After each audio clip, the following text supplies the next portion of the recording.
Bonjour les amis, j'espère que vous allez bien. Vous voyez, dehors il fait un temps magnifique, c'est le printemps et presque l'été.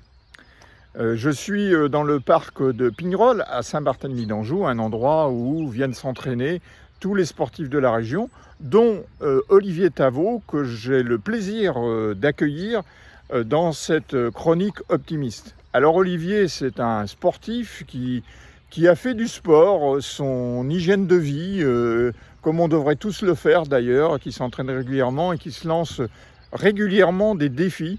C'est quelqu'un de motivant, d'inspirant, qui donne envie de se mettre à faire du sport et qui se lance dans un projet dont il aura l'occasion de nous parler. C'était une corde supplémentaire à Sonac.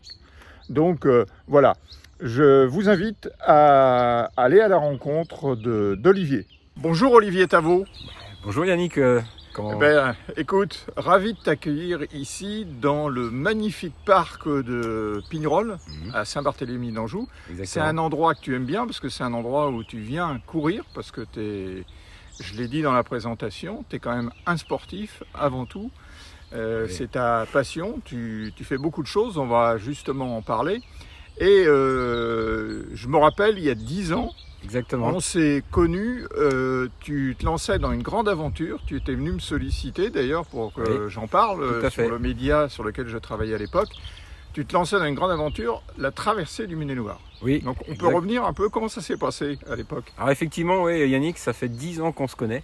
Et je t'ai sollicité pour ce joli projet qui était la traversée du département à pied en moins de 35 heures.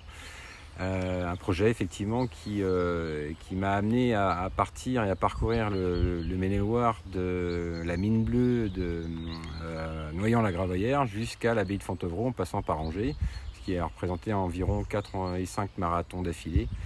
Et le défi, le challenge, c'était effectivement de le faire en moins de 35 heures, alors que je n'avais jamais parcouru le moindre marathon.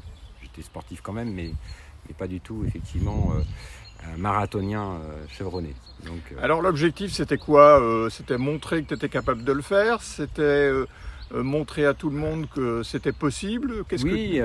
En fait, tout est le déclencheur, c'est Philippe Croison qui a été ma source. Un samedi matin, j'ai entendu parler de lui pour la première fois. Il traversait la Manche en nageant alors qu'il était amputé de ses 4 membres. Et j'ai dit, mais attends, on est quand même, nous, on a une chance extraordinaire, c'est d'avoir nos 4 membres. Et alors pourquoi ne pas se lancer dans un challenge? Et de fil en aiguille, ça a mûri et jusqu'à la réalisation de ce joli projet, qui a été d'ailleurs...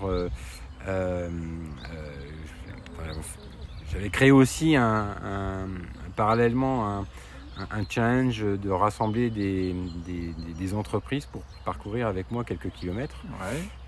Et donc on a soulevé des dons pour une association à l'époque et on avait appelé ça le train de la solidarité. Donc à chaque fois, ils venaient m'accompagner sur 2, 3, 10, 20 km. Alors ça a été le début de tes grandes aventures. Oui. Moi j'ai toujours pensé à un moment que tu te lançais dans Koh-Lanta. Je dis c'est pas possible, il va nous préparer un truc de ce genre. La continuité, ça a été quoi après? Ça n'a pas été Koh-Lanta parce que ça on l'aurait su, mais est-ce que ça t'a traversé l'esprit au moins? Alors forcément, puisqu'en fait j'ai bifurqué bizarrement. J'ai lancé une idée à Angers Télé et plus particulièrement à Thierry Lardeux, le journaliste sportif de la chaîne à l'époque, qui effectivement, à qui j'ai proposé de tester des sports avec lui. Et on a lancé le concept, il m'a dit banco, on lance le concept, et ça s'appelait 100% immersion. Et j'ai fait à peu près 87 numéros, donc pratiquement autant de sports testés.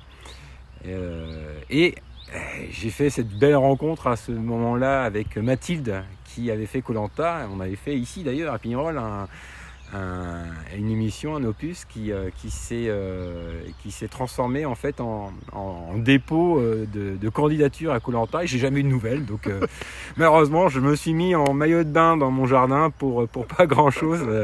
Non, enfin voilà, c'était le. Mais tu y as pensé quand même. Mais j'y ai pensé forcément quand même parce que je me suis dit tiens, c'est quelque chose. Moi je suis un homme de challenge, donc j'adore me lancer des défis et je me suis dit bah tiens, pourquoi pas Koh-Lanta, c'est quelque chose qui pourrait effectivement m'intéresser. Ouais. Alors, on va revenir sur 100% immersion parce que c'était quelque chose quand même d'assez sympa. Tu as tout testé. Tu as testé quoi comme sport que tu connaissais pas, par exemple des choses les plus anecdotiques J'ai testé effectivement des sports comme la natation synchronisée, qui est encore un gravé. C'est quand même pas simple. Et c'est un sport effectivement très exigeant. Mais bon, oui, j'ai testé un certain nombre de Quidditch, le sport d'Harry Potter. Excusez-moi la prononciation, mais bon. Sur un balai, non? Sur un balai. Alors c'était pas un balai, c'était un tube PVC de tuyauterie là. Mais t'as pas volé quand même. Mais j'ai pas volé. Malheureusement, je n'ai pas volé. Alors si, j'ai volé dans les derniers, parce que j'ai fait aussi de la montgolfière, mais non, oui, effectivement, j'ai découvert beaucoup de sports et surtout de passionnés. C'est ça qui m'intéressait aussi. Le contact humain, ressentir finalement ce qui motive les gens à pratiquer leur discipline, quoi. Alors vous avez arrêté pourquoi? Parce que tu avais épuisé tous les sports ou c'est parce que bon, la grille changeait ou... Oui, on va plutôt dire ça comme ça. Ouais, voilà. D'accord. Ne nous étendons pas sur non, mais bon, ce type de questions, je n'y répondrai pas. On connaît tout. Joker. D'accord, on connaît tout. Comment fonctionnent les chaînes de télé. Exactement. De temps en temps, il faut renouveler un peu, ça change. Voilà. Mais toi, ça t'a pas arrêté pour autant? Non. Tu as créé un autre challenge qui s'appelait Y'a pas que. Alors qui s'appelle toujours, qui s'appelle Y'a pas que, parce qu'il n'y a pas que le foot dans la vie.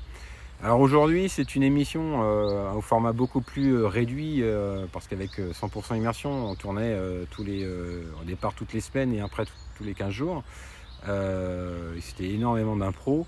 Y'a pas que est un concept un petit peu plus élaboré mais bon, malheureusement avec ce qu'on connaît aujourd'hui, ça a été un petit peu stoppé. Mais à la base, effectivement, c'est une émission alors 100% web, avec une chaîne YouTube et derrière une soirée d'avant-première où on rassemble finalement les 4 grandes familles de passionnés pour découvrir finalement les images et le résultat final, quoi. Donc c'est un concept qu'on a voulu un peu plus élaboré, avec une histoire, avec des images, avec des moyens autres que ce que j'avais effectivement avec Thierry. Mais bon, Thierry, c'était de grands souvenirs. Ce qui n'empêche pas que vous vous voyez toujours, vous faites du vélo ensemble. Tous les dimanches matins. Pratiquement tous les dimanches matins, on monte nos montures pour aller sillonner les routes du département, effectivement. Je suis ça sur les réseaux sociaux parce que vous en parlez beaucoup. Tout à fait. Mais alors, quel est l'objectif de Y'a pas que en dehors de démontrer un certain nombre d'activités en dehors du foot? Qu'est-ce que vous cherchez et qu'est-ce que ça t'apporte? Alors, le concept même, c'est toujours de tester des sports pour les faire découvrir. Ça, c'est la base, la genèse. Puis en même temps, pourquoi pas créer des vocations chez les jeunes ou les moins jeunes. Je considère qu'il faut effectivement lutter contre sa sédentarité, bouger et pour être en forme et le rester. Donc il y a suffisamment de matière aujourd'hui de sport différents. On est obligé de trouver chaussures à son pied. Justement, toi qui es sportif, ça apporte quoi le sport? J'en fais aussi, moi, par obligation, quelque part, par rapport à ma maladie. Mais toi, quel conseil tu peux donner en la matière? Est-ce que toi, ça t'a apporté quelque chose en matière d'équilibre dans ta vie? Est-ce que tu penses que c'est nécessaire? Alors, c'est vital. Ouais. Voilà, de toute façon, il faut obligatoirement bouger, il faut être en mouvement et le sport, par sa codification, peut permettre de sécréter un certain nombre d'endorphines qui sont très très importantes pour l'équilibre de vie. Moi, mon conseil aujourd'hui, parce que j'approche les 50 ans, le demi-siècle, moi le seul conseil, c'est de pouvoir prendre essentiellement du plaisir dans ce qu'on fait. Sans forcément être dans l'extrémisme. Moi aujourd'hui je suis plutôt dans le touche-à-tout. Je peux très bien un matin courir, le fameux dimanche aller faire du vélo, et puis parce qu'on me sollicite je vais faire un squash. Et puis après aller nager. Enfin voilà, mais il n'y a pas de règles et il n'y a pas forcément bien évidemment à un certain âge, d'attente particulière, si ce n'est de prendre du plaisir et de passer un bon moment, soit avec d'autres personnes ou soit très personnel. Alors derrière, tu as quoi? Tu as une agence de com, une agence d'événements, comment... Alors aujourd'hui, j'ai toujours une agence, qui s'appelle l'agence Apaz, hein, qui malheureusement depuis à peu près un an a très peu d'activité puisque elle propose des séminaires, des animations de cohésion d'équipe. Oui, c'est pas le moment. Bien évidemment, en ce moment, c'est un peu tendu. Et puis, dans le cadre de Yapake évolue énormément. Et effectivement, le Covid, en tout cas, cette période a amené bon nombre d'humains à réfléchir sur leur propre vie et de se dire, tiens, est-ce que c'est pas le moment aussi d'évoluer? Et aujourd'hui, effectivement, il y a une forme d'évolution puisque je suis en train, j'ai officialisé ça il y a très peu de temps, en train de mettre en place un spectacle entre la conférence et le One Man Show qui s'appelle One Man Show. Le spectacle s'appelle Paradise. Et l'idée, c'est effectivement de parler de tout ce qu'il faut faire pour être et rester en forme pour vivre longtemps en bonne santé. Voilà. Ça, c'est une corde qui manquait à ton arc. De faire un spectacle, parce que là c'est un spectacle. Ouais, c'est ça. Hein, c'est-à-dire tu vas faire un spectacle en salle, tu vas parler de tes activités. Je vais plutôt parler de tout ce qu'il faut, faire. Alors sans jugement, sans morale. Le fameux équilibre de vie entre notre hygiène de vie et tout le reste derrière, qui nous permet de vivre le plus vieux possible. Parce qu'il n'y a aucun intérêt de vivre vieux si on n'est pas en bonne santé, c'est clair. Et puis je le fais à un moment assez clé, puisqu'en fait ça correspond pile poil à mes 10 ans de traversée de département. Donc ça fait 10 ans qu'on se connaît. 10 ans qu'on se connaît et un challenge finalement tous les 10 ans. Tous les 10 et là en l'occurrence effectivement le spectacle c'est la même chose, que c'est un véritable challenge pour moi parce que il y a 10 ans, j'avais pas fait un seul marathon avant de faire ma traversée. Là, je ne suis jamais réellement monté sur scène, j'ai jamais fait de théâtre. Donc, je découvre tout ce beau monde, puisque en fait, je me suis entouré d'un certain nombre de personnes qui m'aident, qui me conseillent et que j'écoute attentivement, quoi. Mais alors, c'est comme ça que tu vis, toi, en te lançant tout le temps des challenges, quoi. C'est une adrénaline, quoi, alors, quelque part. Oui, ça fait partie de mon ADN. En fait, et j'en parle un petit peu dans mon spectacle, je ne vais pas tout dévoiler, mais je pense que ce qui est important dans notre quotidien, c'est de savoir pourquoi on se lève le matin. La fameuse motivation à se lever le matin, à trouver finalement sa raison d'être, le sens à sa vie. Et moi, la mienne, c'est de me lancer des challenges parce que c'est ce qui m'émoustille, c'est ce qui me motive, et c'est ce qui me donne la patate tous les jours, quoi. Et même pendant cette période un peu difficile, incertaine, toi tu t'es pas laissé abattre, quoi. Tu as continué, au contraire, tu as eu des nouvelles idées, c'est ça. Moi j'arrête pas, ça tourne tout le temps là-haut et j'essaye de trouver, et puis je dis là tiens allez banco, c'est le moment.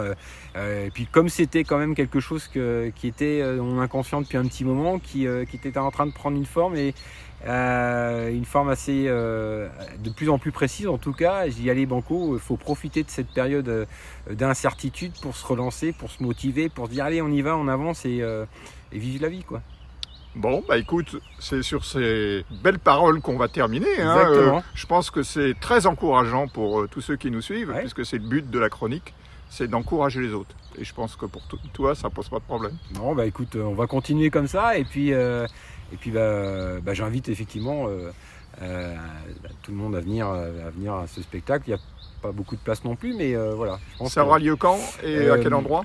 Donc à l'avant-scène de Trélazé, fin décembre, juste avant Noël, quoi. Un joli cadeau. D'accord. Voilà. Bon, on relaiera l'information. Ça marche, merci. Merci Olivier. Bon, alors c'est toujours un réel plaisir d'accueillir Olivier, même si ça fait 10 ans qu'on se connaît. Vous avez vu, c'est quelqu'un qui fourmille d'idées, autant dans la tête que dans les jambes. Et donc ça, je trouve ça particulièrement motivant pour ceux qui font du sport, bien sûr, ou pour ceux qui veulent s'y mettre. Il nous a démontré une fois de plus que le sport, c'est bon pour la santé. Et je crois que là-dessus, on ne peut que l'écouter et continuer sans pour autant se prendre pour un sportif de haut niveau. L'essentiel est avant tout, c'est ce qu'il disait, de se faire plaisir. Pour ce qui nous concerne, on se retrouve la semaine prochaine avec un ou une nouvelle invitée, dans un cadre comme celui de Pignerol ou ailleurs, ou à distance. En attendant, vous pouvez me retrouver sur les réseaux sociaux habituels pour me poser des questions ou participer à cette émission sur Facebook, Twitter et Instagram. Sinon, vous pouvez voir ces émissions ou revoir sur la page Facebook et la chaîne YouTube La Chronique Optimiste de Yannick. En attendant de vous y retrouver, passez une bonne semaine et surtout, restez prudents les amis.